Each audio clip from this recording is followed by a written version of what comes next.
Hello everyone, welcome back to the channel after a very long time. As we all know that class 9th exams are coming soon. So as per the demand of the students of class 9th, we are going to start geography book.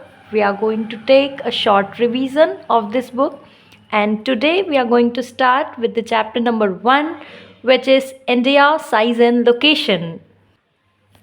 So start करते हैं. As you can see here, this is the world map with the all continents and the ocean. So हम देख सकते हैं this is North America, South America, Africa, Europe, Asia, Australia and Antarctica. And India हमारा प्यारा सा भारत यहाँ पर located है. सो बेसिकली इस चैप्टर में हमको पढ़ना है इंडिया का साइज़ और लोकेशन क्या है. उसके लिए हमें समझना होगा लैटिट्यूड और लॉन्गिट्यूड. लैटिट्यूड और लॉन्गिट्यूड क्या होता है.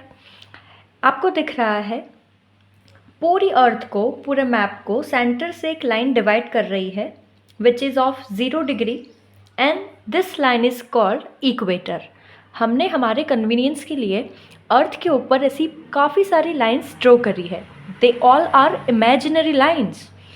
सो जो आपको हॉरिजॉन्टल लाइंस दिख रही है यहाँ पर, लेटी हुई line basically like the equator, ये सारी लाइन्स है लेटी हुई line, latitudes, right. And long long lines जो आपको दिख रही है लाइक 0 डिग्री सेंटर से डिवाइड कर रही है अर्थ को वर्टिकली, लॉन्ग लाइन है लॉन्गिट्यूड्स. तो जितनी भी लॉन्ग लाइन्स है लॉन्गिट्यूड्स कहलाती है एंड जितनी भी लेटी हुई लाइन्स है लेटीट्यूड्स कहलाएगी. सिंपल है. सो हमको देखना है इंडिया का लेटीट्यूड और लॉन्गिट्यूड क्या है. हमें इंडिया का लोकेशन दिख रहा है लेकिन हम कैसे बताएंगे कि इंडिया कौन सी लैटिट्यूड से स्टार्ट हो रहा है, कौन सी लैटिट्यूड पे ख़त्म हो रहा है. सो 0 डिग्री हमने सबने देख लिया. इंडिया के साउथ में अगर हम जाएंगे तो 0 डिग्री हमें दिखेगा, राइट. हमें डायरेक्शन पता है. अगर हम इक्वेटर से डिसाइड करें अर्थ को तो ऊपर वाला जो पूरा हेमिस्फीयर होगा वो नॉर्दर्न हेमिस्फीयर होगा और नीचे वाला जो हेमिस्फीयर होगा वो सदर्न हेमिस्फीयर होगा. लाइक ऑस्ट्रेलिया सदर्न हेमिस्फीयर में आ रहा है. वैसे ही प्राइम मेरिडियन, ये जो 0 डिग्री लॉन्गिट्यूड है इसे हम कहते हैं प्राइम मेरिडियन. इसके बेसिस पर भी हम अर्थ को डिवाइड कर सकते हैं according to the directions. So 0 degree से अगर हम देखें तो जो ईस्ट में हमको दिख रहा है पूरा ईस्टर्न हेमिस्फीयर और वेस्ट वाला वेस्टर्न हेमिस्फीयर. हम कहते हैं ना वेस्टर्न कंट्रीज़, तो North America, South America west में है. हमें इंडिया की बात करना है तो इंडिया कौन से हेमिस्फीयर में आएगा, eastern according to the prime meridian and northern according to the equator.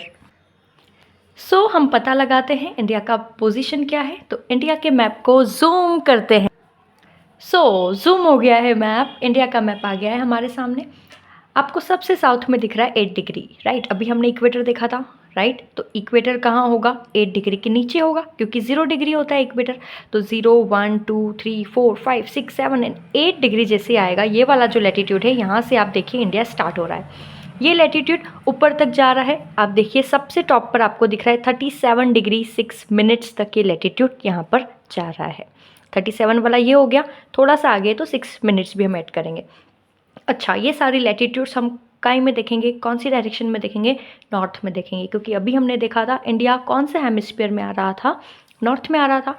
वैसे ही हम लॉन्गिट्यूड्स की बात करें तो 68 डिग्री 7 मिनट ईस्ट से स्टार्ट होकर ख़त्म होता है 97 डिग्री 25 मिनट ईस्ट के अंदर. ये हो गया इंडिया का longitude. Now let's talk about the standard meridian. आपको एक अलग से लाइन दिख रही है, this is the standard meridian. इसका डिग्री होता है 82 डिग्री 30 मिनट्स, राइट. ये लाइन क्यों स्पेशल है, हमें पता है हमारा सबसे ईस्टर्न मोस्ट स्टेट है Arunachal Pradesh and western most है गुजरात. अरुणाचल और गुजरात के बीच में सन की लाइट को आने में 2 आवर्स लग जाते हैं. मतलब कि सन की लाइट को पहुंचने में गुजरात में 2 आवर्स का डिफरेंस है. सनराइज़ जल्दी हो जाता है अरुणाचल में. सो टाइम भी दोनों जगह अलग अलग होगा, 2 आवर्स का गैप होगा. लेकिन इंडिया में इससे बहुत ज़्यादा कॉम्प्लिकेशंस होते थे. सो हमने पूरे इंडिया के लिए कॉमन लाइन बना दी, उसी से हमारा टाइम डिसाइड होता है and which is standard meridian 82 degree 30 minutes east, right. अब हम बात करते हैं इंडिया का डिस्टेंस क्या है. इंडिया का ईस्ट से वेस्ट तक किलोमीटर्स आपको दिख रहे हैं 2933 किलोमीटर्स. वैसे ही नॉर्थ से साउथ में हम देखें तो 3214 किलोमीटर्स. ये इंडिया का डिस्टेंस हो गया. तो लैटिट्यूड्स लॉन्गिट्यूड्स हमने समझ लिया और इंडिया का डिस्टेंस भी हमने देख लिया, इंडिया का टाइम कहाँ से डिसाइड होता है वो भी हमने देख लिया है। Now let's talk about area wise India का क्या परसेंटेज है और क्या रैंक है इंडिया का।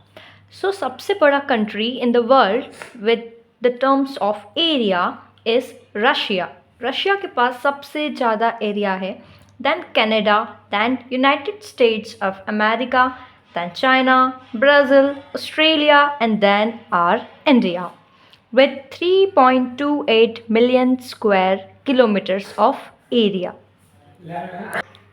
Now next map, let's talk about the neighboring countries of India. As you can see here, this is the Tropic of Cancer which passes from the middle of the India and it divides India into almost two equal parts and its degree is 23 degree 30 minutes, right?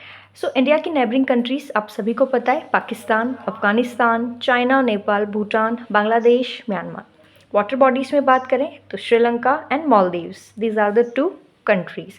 India के अगर islands, India के खुद के islands की बात करें तो there are 2 islands. First one is Andaman and Nicobar island which is in bay of Bengal and another one is Lakshadweeps which is in Arabian sea. अच्छा, श्रीलंका एंड इंडिया के बीच में जो एक चैनल है, जो वाटर बॉडी है, उसे हम कहते हैं पर्ल स्ट्रेट या फिर गल्फ ऑफ मन्नार, राइट।